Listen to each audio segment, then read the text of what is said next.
Your Rally Fact is on tonight. Did this message get to the president? Did he believe it? Did he not hear it? Why is he still raising campaign money, playing golf, when he's acknowledging he doesn't have a strategy to deal with this? The White House press corps really bearing down on President Obama. Why the sudden change? We will tell you. It's clear that our security plan was not properly executed. This is unacceptable, and I take full responsibility. It doesn't get worse for the Secret Service. Now an interloper is said to have broken into the White House itself. Did the service try to cover this up? We'll have the latest.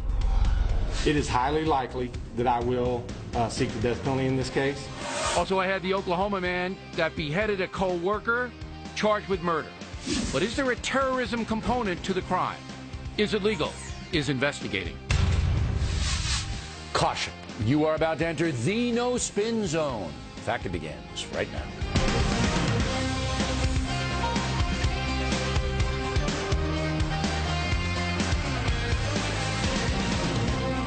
Hi, I'm Bill O'Reilly. Thanks for watching us tonight. President Obama gets blowback from the intel community. That is the subject of this evening's Talking Points memo. There is deep anger among some working in the CIA, DIA, and other American intelligence agencies. That's because President Obama told 60 Minutes it was an intel failure, not his fault, that ISIS grew into a monster. How did they end up where they are in control of so much territory?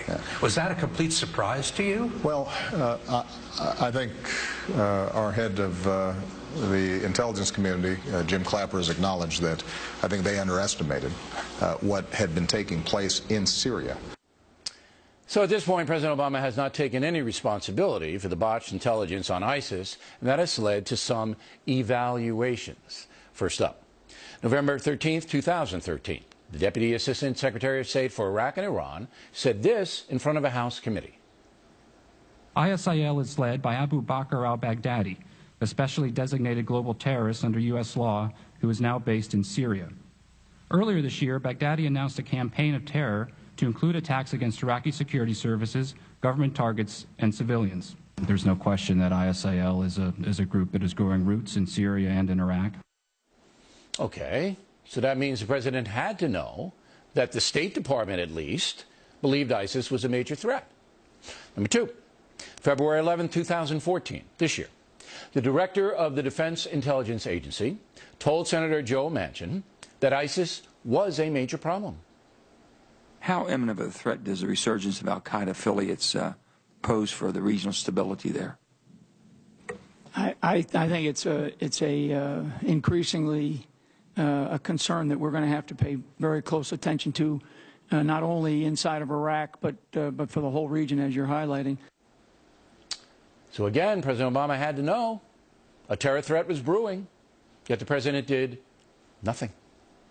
Talking Points believes Mr. Obama does not want to engage the war on terror in general. Yes, he'll order drone strikes and some special forces activity, but he does not want the USA to launch major offenses against terror groups.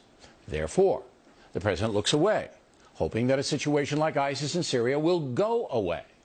And now, President Obama is paying a price for his passive approach to the jihad, as the beheadings of 2 Americans by the ISIS savages has awakened the public in America. The anti-terror situation overall is bleak. For decades, Pakistan has undermined Afghanistan and America by harboring the Taliban. We all know that. President Obama even knows it. For decades, Iran has funded Hezbollah and trained a variety of Shia terrorists on Iranian soil. President Obama, well aware. The al-Qaeda leader, al-Zawahiri, still at large. Where is he? Some country is harboring him. But again, the pro-terrorist nations around the world don't fear the United States. I mean, what did we do to Pakistan when they harbored bin Laden all those years? Nothing. And when the Pakistanis imprisoned the man who helped bring bin Laden down, Dr. Shakil Afridi, President Obama again did nothing. The doctor still languishes in prison to this day. So Mr. Obama's resume on terrorism is about as weak as you can get. Or am I wrong? And that's a memo. Now for the top story tonight, reaction with us here in New York City. Monica Crowley and Kirsten Powers. All right, Powers. I think I've laid out a pretty persuasive case that President Obama is what they call in denial about worldwide terror. Am I wrong?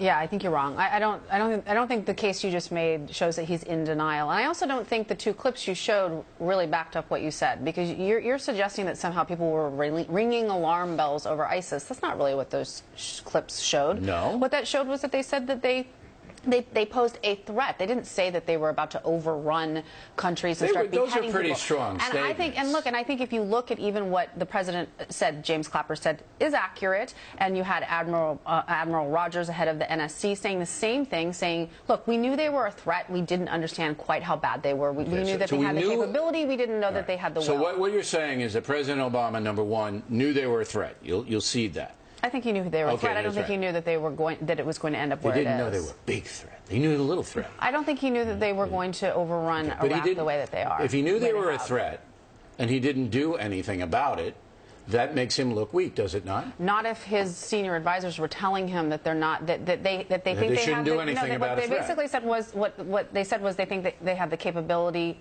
but they don't have the will. That's what some of his senior advisors were saying. With all due respect, I think you are in the distinct minority of the American people who feel that this president is extremely, extremely weak on terror. Now, I'm going to give you some latitude, but bashing Obama, we've heard it a million times, all right? I mean, some in the audience want to hear it a million one. But I'm interested in why, if you're the commander-in-chief and you get messages that it's a threat, and you do absolutely nothing about it, zero about it. Why? Why would you put yourself in jeopardy? What do you think? Well, to try to explain Barack Obama, not bash him, but to try to explain him, Bill, this is a man who ran and won the presidency as an anti-war leftist. Okay, but it's a different world now. But he's completely committed to that. And he has spent his presidency minimizing and miniaturizing the jihadi threat. So when it came to ISIS, regardless of what he knew about ISIS and when he knew it, he lapsed into a pattern that we have seen repeatedly with this president and the team around him, which is deny, deflect, delay, and then stonewall. And in the case of life and death like the jihadi threat, you can't get away with it forever. I believe that the White House security staff didn't know they were going to behead people on camera, because who would? But I also believe, Powers, that President Obama is very much like Herbert Hoover before the Great Depression. A lot of signs, but old Herbie didn't pay attention for one reason or another, and then the whole economy collapsed and we went into a depression that lasted a decade. That's what I believe President Obama is doing. Now, you said that I didn't make my point. Pakistan. Pakistan. We have done nothing to that country. They have harmed the United States and our military to an extent that is outrageous. Throwing this doctor in jail, we have done nothing to them. What would you like him to do? Cut off. Here, you asked a question, and I, the answer man, will respond briefly. Cut off all money and all aid, economically and military, immediately until that doctor is let out of jail.